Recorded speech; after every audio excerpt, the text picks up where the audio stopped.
नमस्कार दोस्तों, आप सभी का स्वागत है मेरा चैनल हिंदी टेक पर। और आज हम बात करेंगे फाइनल एग्जामिनेशन, टीएससी के फाइनल एग्जामिनेशन के बारे में। बहुत सारे दोस्तों ने रिक्वेस्ट की थी, हालांकि इसके रिगार्डिंग बहुत सारे वीडियोस ऑलरेडी अवेलेबल है, आपने उसे रेफर भी किया होगा।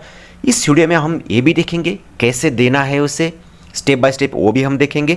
और ये भी देखेंगे कि सवाल कौन से आते हैं, कितना समय मिलता है उसका, एग्जाम हमें तैयारी कैसी करनी चाहिए, और डेमो एग्ज़ाम आप कहाँ दें, प्रैक्टिस कैसे करें, वो भी हम इस वीडियो में देखेंगे। तो चलिए बिना देरी के करते हैं वीडियो में शुरुआत। और सबसे पहले दे सकते हैं कि हम कब ये एग्ज़ाम दे सकते हैं, हम एलिजिबल कब होंगे एग्ज़ाम देने के लिए। दोस्तों, आप जानते होंगे कि 10 असेसमेंट आपको दिए होते हैं, 10 असेसमेंट के एग्जामिनेशन टेस्ट आपको देने होते। जैसे आप ये पूरा कंप्लीट करोगे, आपके लिए ये टेक एग्ज़ाम का बटन एनेबल होगा, और इसके बाद आप कभी भी फाइनल एग्जामिनेशन दे सकते हो जब भी आप तैयार हो जाओगे। दोस्तों, आपको एक बार ही पूरा असेसमेंट कंप्लीट कर दिया तो आप एलिजिबल, सिंपल है, आप एलिजिबल हो जाओगे फाइनल एग्जामिनेशन के लिए। तो फाइनल एग्जामिनेशन का सिलेबस स्ट्रक्चर क्या है, एग्जाम का स्ट्रक्चर क्या है और सिलेबस। तो सिलेबस की बात करें दोस्तों, तो जो आपने 10 असेसमेंट का स्टडी किया है बस वही सिलेबस है, उसके ही इर्द गिर्द क्वेश्चंस आपको आएंगे। मैं तो ये कहता हूँ कि 90% सवाल जो है आपने ऑलरेडी जो 10 असेसमेंट या फिर जो 100 सवाल आपने, या फिर जो भी कुछ असेसमेंट में, अब जब आप अभी अगर एग्ज़ाम दे रहे हो तो कई असेसमेंट आपको 9 ही सवाल आ रहे हैं, 10 सवाल नहीं आते हैं। तो जो भी जितने भी आपने छोड़े हैं, जितने भी आपने सॉल्व किए हैं, बस उसमें से 90% सवाल आपको आएंगे, वही रिपीट हो जाएंगे। तो पास करना आपके लिए आसान हो जाएगा, ज़्यादा दिक्कत की ज़रूरत नहीं है, ज़्यादा चिंता करने की ज़रूरत नहीं है। 1 घंटे का समय आपको मिलता है 50 सवालों को सॉल्व करने के लिए। सोमवार से शनिवार के बीच में, मत वर्किंग डेज के दौरान, वर्किंग समय के दौरान आप कभी भी एग्जामिनेशन दे सकते हो। हर सही जवाब के लिए आपको 1 अंक मिलेगा, गलत जवाब देने पर आपको कोई भी अंक नहीं मिलेगा, यानी कि निगेटिव मार्किंग सिस्टम इस एग्जामिनेशन में नहीं है। 50% मार्क्स आपको पाने होंगे इस सर्टिफिकेट कोर्स को पास करने के लिए, इस एग्जामिनेशन को पास करने के लिए, सर्टिफिकेट प्राप्त करने के लिए। तो यानी कि आपको 25 सवालों के जवाब सही देने होंगे। जैसे कि मैंने कहा, कहीं पे भी आपका स्कोर नहीं आएगा कि आपने इतने अंक अर्जित किए हैं, उतने अंक अर्जित किए, सिर्फ आपको पास होने की ज़रूरत है।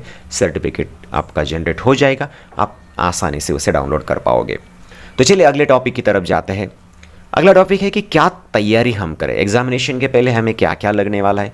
दोस्तों, सबसे पहले आपको कंप्यूटर सिस्टम लगेगा। लैपटॉप है तो बहुत अच्छी बात है, क्योंकि उसमें आपको वेब कैमरा इनबिल्ट मिल जाएगा और आप आसानी से एग्ज़ाम दे सकते हो। अगर आपके पास कंप्यूटर सिस्टम है, पीसी है आपके पास, तो फिर डेस्कटॉप है आपके पास, तो फिर आपको वेब कैमरे का जुगाड़ करना पड़ेगा। अगर आप कहीं जा रहे हो, मतलब कोई ग्रुप में एग्जामिनेशन आपका ले रहा है, फिर ऐसे परिस्थिति में आप जा रहे हैं जहाँ पे आपका एग्जामिनेशन वो लोग लेंगे, तो फिर आपको इसकी चिंता करने की ज़रूरत नहीं, सिर्फ आपको आईडी प्रूफ लेना है। अगर आप घर में ये सब कर रहे हैं तो फिर आपको कंप्यूटर सिस्टम की तैयारी करनी होगी। आईडी प्रूफ आपको साथ में रखना है, ओरिजिनल वाला, क्योंकि आपको उसको कैमरे के सामने रखकर उसका फ़ोटो खींचना है। उसके बाद अच्छे प्रकाश वाला रूम, यानी एक अच्छा एटमॉस्फेयर प्रोवाइड करने वाला रूम आपको चाहिए, जहाँ पर बैठकर आप आसानी से, या फिर आप ध्यानपूर्वक आपका एग्ज़ाम आप दे सकते हो। ऐसा एक स्टैंडर्ड रूम आपको लगेगा। इतनी तैयारी होने के बाद स्टेप बाय स्टेप हम ऑनलाइन एग्जामिनेशन की तरफ चले जाएंगे। सबको पता है, यहाँ पे आपने असेसमेंट एग्ज़ाम देने के लिए बहुत बार आपने लॉगिन किया है। यहाँ से जाकर आपने बहुत बार आप लॉगिन करके आपके अकाउंट में जा चुके हैं। ये फिर से दोहराने की ज़्यादा ज़रूरत नहीं है, लॉगिन कीजिएगा। आपका लॉगिन करने के बाद आप जाइएगा आगे, तो असेसमेंट के सेक्शन में आप चले जाइएगा। आपका ये डैशबोर्ड है, यहाँ से आप असेसमेंट के सेक्शन में अगर चले जाओगे तो यहाँ पे आपको पता चल जाएगा कि आपके 10 असेसमेंट के एग्जामिनेशन आपने पास किए हैं, और अब आपके लिए एग्जामिनेशन का बटन एनेबल हो गया है और आप एग्ज़ाम दे सकते हो। अगर आप पूरी तरह से तैयार हो तो टेक एग्ज़ाम के बटन पर आप क्लिक कीजिएगा और जाइएगा आगे। जैसे आप आगे जाओगे तो यहाँ पे आपको सेलेक्ट लैंग्वेज का ऑप्शन आएगा, और एक ही लैंग्वेज सिलेक्शन के लिए आपका अवेलेबल वो है इंग्लिश। डरने की बिल्कुल ज़रूरत नहीं, क्योंकि इंग्लिश यहाँ पे सेलेक्ट करने के बाद भी आप जब आगे जाओगे तो इंग्लिश और हिंदी दोनों भाषा में भी वहाँ पे सवाल अवेलेबल होते हैं। जैसे कि आपने असेसमेंट एग्ज़ाम में देखा है, सेम प्रकार के क्वेश्चंस आपको मिल जाएंगे, तो वरी करने की ज़रूरत नहीं है। इंग्लिश सेलेक्ट कीजिएगा, आगे जाने के बाद आपको बताएगा आपका कितना अटेम्प्ट है, यानी कि आप मल्टीपल अटेम्प्ट में ये एग्जामिनेशन दे सकते हो।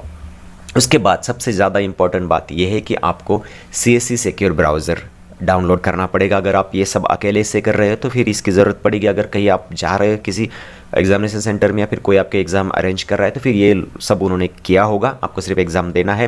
लेकिन अगर आप खुद कर रहे हो तो फिर आपको एक ब्राउज़र जो है वो डाउनलोड करना पड़ेगा। यहाँ पे क्लिक हियर पे आप क्लिक कीजिएगा, उसे डाउनलोड कीजिएगा। डाउनलोड पे अगर आप क्लिक करोगे, डाउनलोड जो हुई फाइल है, या फिर अगर डाउनलोड फोल्डर में जाकर उसे डबल क्लिक करोगे तो फाइल खुलेगा।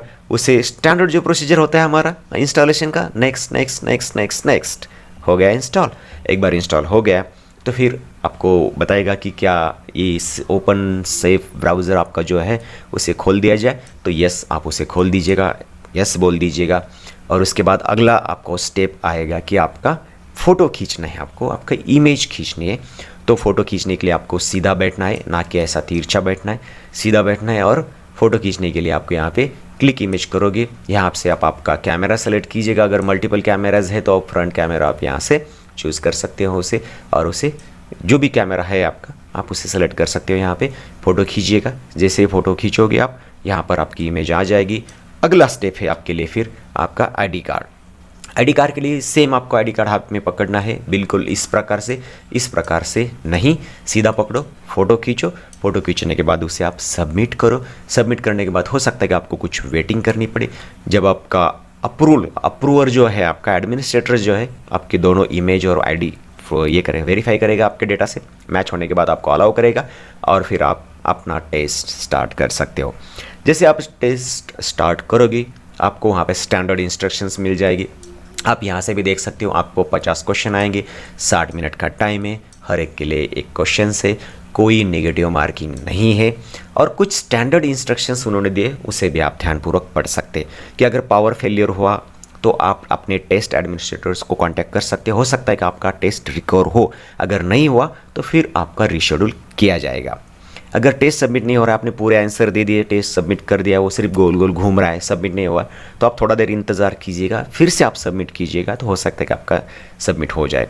अगर इंटरनेट बहुत ही स्लो है आपका तो फिर हो सकता है कि जो क्वेश्चन में इमेजेस और टेबल आएंगे तो थोड़ा आने में देर लग सकती है, तो थोड़ा सा वेट आपको करना होगा, थोड़ा सा टाइम आपका ज़्यादा चले जाएगा। तो उसका ध्यान आपको रखना है कि अच्छे इंटरनेट जहाँ पे इंटरनेट अच्छा हो ऐसी जगह आप चुनें। और इस एग्ज़ाम में कोई नेगेटिव मार्किंग नहीं है, हमने 2-3 बार उसे दोहरा है ऑलरेडी। आपको सारे सवालों के जवाब देने हैं, ये उनकी तरफ से भी आपको सलाह है कि आप पूरे क्वेश्चन के जवाब दे दें, बाद में सबमिट करें। उसके बाद आप सिक्योरिटी इंस्ट्रक्शंस भी यहाँ पे पढ़ सकते हैं और प्रैक्टिस टेस्ट भी आप यहाँ से दे सकते हो। जब आप रेडी हो तो आप यहाँ पे टिक कीजिएगा और स्टार्ट टेस्ट कीजिएगा, तो आपका टेस्ट शुरू हो जाएगा। ये है मेन इंटरफेस आपके टेस्ट का। तो यहाँ पे जो है लेफ्ट हैंड साइड पे आपके पूरे क्वेश्चन है, आप यहाँ पे क्लिक कर भी वहाँ पर जा सकते हैं। फ्लैग यानी आप किसी क्वेश्चन को रिमार्क करके रख सकते हो, बाद में अगर आपको कन्फ्यूजन है किस क्वेश्चन में, उस आप चाहते हो कि बाद में छोड़ेंगे, बाद में सबमिट करेंगे, तो उसे फ्लैग करके रख सकते हो। नेक्स्ट पे आप करोगे तो नेक्स्ट क्वेश्चन पे चले जाओगे, यहाँ से भी आप क्लिक करके वहाँ से जा सकते हो। ये है क्वेश्चन का एरिया, यहाँ पे क्वेश्चन होगा आपका, जैसे कि मैंने कहा आपको इंग्लिश में और हिंदी में दोनों में भी क्वेश्चन आपको मिल जाएंगे। और यहाँ इस बार को आगे पीछे खींचकर आप जो अगर बड़ा क्वेश्चन है तो उसे पूरी तरह से पढ़ सकते हो। ये है आपका आंसर एरिया, यहाँ पे आपको आपका रिस्पांस देना है, यहाँ पे आपको टिक करना है। अगर आपने कहीं गलती से टिक किया या फिर आपको उसे क्लियर करना है तो क्लियर रिस्पॉन्सेस पे क्लिक करके आपका जो आपने रिस्पांस दिया था उसे क्लियर कर सकते हो। और ये जनरली इंटरफेस से आपको फैमिलियर हो जाओगे। जैसे 1-2 क्वेश्चन जाएंगे तो आप फिर आपका कंसंट्रेशन क्वेश्चन पे करते जाओगे। पूरे 50 क्वेश्चन सॉल्व होने के बाद आप एंड टेस्ट कीजिएगा और आपका टेस्ट फिर सबमिट होने के लिए जाएगा। यहाँ पे आपका सबमिट होगा, थोड़ा सा आप वेट कीजिएगा। सबमिट होने के बाद आप फिर लॉगिन कीजिएगा, आपके लॉगिन डेस्कटॉप पे जाइएगा, जैसे हमने पूरा जो किया था प्रोसेस, डैशबोर्ड पे जाइएगा और फिर असेसमेंट में आ जाएगा। जैसे आप असेसमेंट में आ जाएंगे आपका सर्टिफिकेट जनरेट हुआ होगा, आप यहाँ पे क्लिक कीजिएगा और आपका सर्टिफिकेट डाउनलोड कीजिएगा। आपका काम हो गया। आपको रेफरेंस नंबर लगेगा, इसे आप नोट कीजिएगा और CSC जो आप रजिस्ट्रेशन के लिए जाओगे तो फिर आपको ये नंबर की ज़रूरत पड़ेगी बस। तो डेमो एग्ज़ाम और उसकी तैयारी कैसे करें तो मैं दोस्तों आपको बताना चाहूँगा। आप गूगल पे फाइंड कीजिएगा TSC फाइनल मॉक टेस्ट, उसमें हमारा वेबसाइट आ जाएगा तकनीकी दुनिया वाला, या फिर आप TSC फाइनल मॉक टेस्ट तकनीकी दुनिया करोगे तो आ जाएगा और आप वहाँ से फाइनल टेस्ट दोगे। 100 से ज़्यादा मतलब 125 क्वेश्चन का मैंने एक क्वेश्चन बैंक तैयार किया है। हालांकि उसमें यही क्वेश्चंस हैं जो हमने टेस्ट में दिए थे उसको आप 50-50 के क्वेश्चन में रिपीट, अगर आपने 1-2 बार एग्जाम दे दिया तो सारे क्वेश्चंस आपको हो जाएगी। वहाँ पे आप जाकर टेस्ट का मतलब डेमो टेस्ट आप दे सकते हो, वहाँ पर आपका प्रैक्टिस हो जाएगा। अगर आपके मन में है कोई सवाल तो पूछिएगा मुझे कमेंट्स बॉक्स में, मैं ज़रूर कोशिश करूँगा उसके जवाब देने के। रुकते यहाँ पर, फिर मिलेंगे किसी नई वीडियो में, तब तक के लिए नमस्कार।